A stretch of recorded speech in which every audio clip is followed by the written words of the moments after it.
من سپیده قلیان ساکن شهرستان دسفول استان خوزستان در تاریخ 27 آبان 97 در بین برادران و خواهران 7 صفحه‌ایم بازداشت شدم. صدای مرا گوش کنید که طاقتم به پایان رسیده است.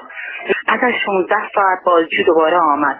گفت باشد حالا زیر بار نمی‌روی، کافیه که دهانت را باز کنی، تمام اعترافات اجباریتان را در 23 منتشر خواهیم کرد. حالا پای زنان را به تجمعات باز می‌کنید، حالا باعث می‌شوید زنان سرشاهری کنند، از دیوار فرمانداری بالا می‌روید. همکاری نکردم، آزاد شدم، از واقعیت را بازگو کردم، به حرف بازجو عملی شد. مستند طراحی سوخته‌شان را منتشر کردم. آن همه ضرب و شتم، آزار و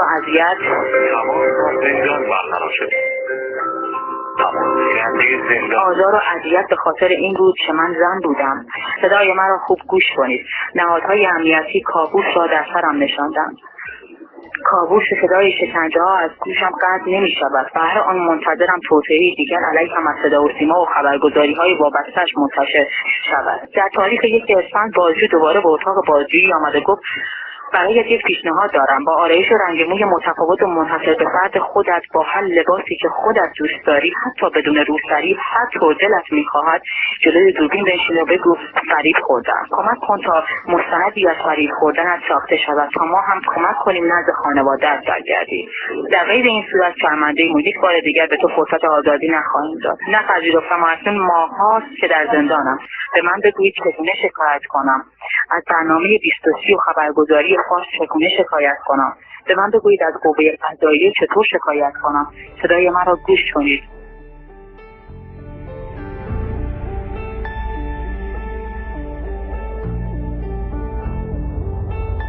سپیده قلیان هستم. در تجمعات اخیر 7 تپه بازداشت شدم. گرایش سیاسیم کمونیست مارکسیسته و به خاطر همین هم در این تجمعات کارگری 7 تپه حضور پیدا کردم. آقای صادقینامی اونجا اومد، منو تهدید جانی کرد، گفتش که اگر اینجا صحبت نکنی برادرتو میارم اینجا، چون میدونم خانواده سنتی دارین، اینجا سرتون میبره، ما میتونیم راحت یک کاری کنیم که همینجا سرتو ببره و به کرده و نکرده خودت اعتراف کنی. بازجویی روزای اول با کابل بود. از ما به زور کابل اعتراف گرفتن که ما برانداز هستیم. ما قصد مصادره کردن جنبش کارگری رو داشتیم که در حالی که واقعا اینجوری نبود. من یه دانشجوی ساده بودم، مدرکی ندارم بابت اینکه من به جای وصل بودم. بعد کتک ها خیلی شدید شده بود، مرتب اعترافات خیلی بد میگرفتن. یه جای اینقدر کتک ها و فشار شدید بود، 3 تا بازجو بالای سر من بود که من برگشتم گفتم اصلا شما بنویسید من امضا میکنم. و واقعا نمیدونستم اینها دنبال چی هستن. و میگم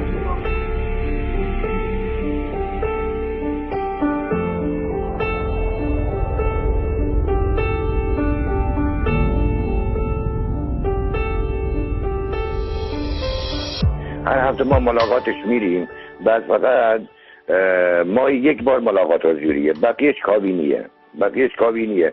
اونم ما آقا باید 6 ساعت رفت و برگشت دور راه باشیم. ما مال استان خوزستانیم، شهرستان دسفول.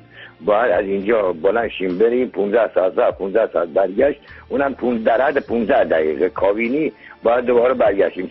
سپیدم زندانش که هیچ.